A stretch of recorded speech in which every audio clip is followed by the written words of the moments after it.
పని ఒత్తిడి తట్టుకోలేక ఆ బాధను ఎవరితో చెప్పుకోలేక మనుషులు ఆత్మహత్య చేసుకున్న సంఘటనలు చాలా చూశాం.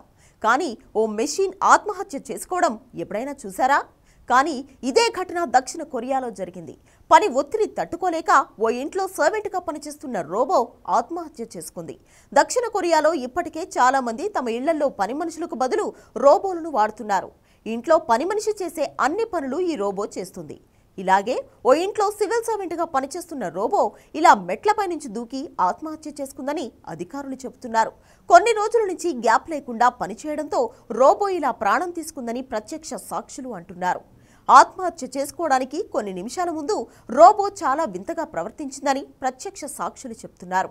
ఇంట్లో వాళ్ళు చెప్పిన పని చేయకుండా ఏదో కంగారులో అటు ఇటు చాలాసేపు తిరిగిందని చెప్తున్నారు.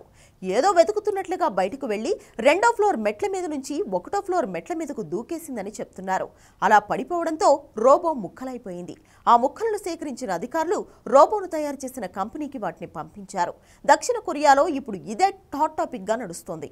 సోషల్ మీడియాలో కూడా ఈ న్యూస్ తెగ వైరల్ అవుతోంది. ఈ ఘటనపై ఒక్కొక్కరు ఒక్కోలా కామెంట్లు పెడుతున్నారు. ఎలాంటి ఫీలింగ్స్ లేని రోబో ఎలా ఆత్మహత్య చేసుకుంటుందని కొందరు అంటుంటే, రోబోలకు కూడా పని గంటలు రెస్ట్ ఇవ్వాలి, రోబోల యూనియన్ కావాలి అని కొందరు ఫన్నీ కామెంట్లు పెడుతున్నారు. అయితే ఈ ఇన్సిడెంట్ను నేరుగా విట్నెస్ చేసిన వాళ్ళు మాత్రం రోబో కావాలనే అలా దూకి ఆత్మహత్య చేసుకుందని చెప్తున్నారు. మెషిన్ ఆత్మహత్య చేసుకోవడం సాధ్యమేనా అనే విషయం పక్కన పెడితే ఈ ఇన్సిడెంట్తో దక్షిణ కొరియా హెడ్లైన్స్లో నిలిచింది.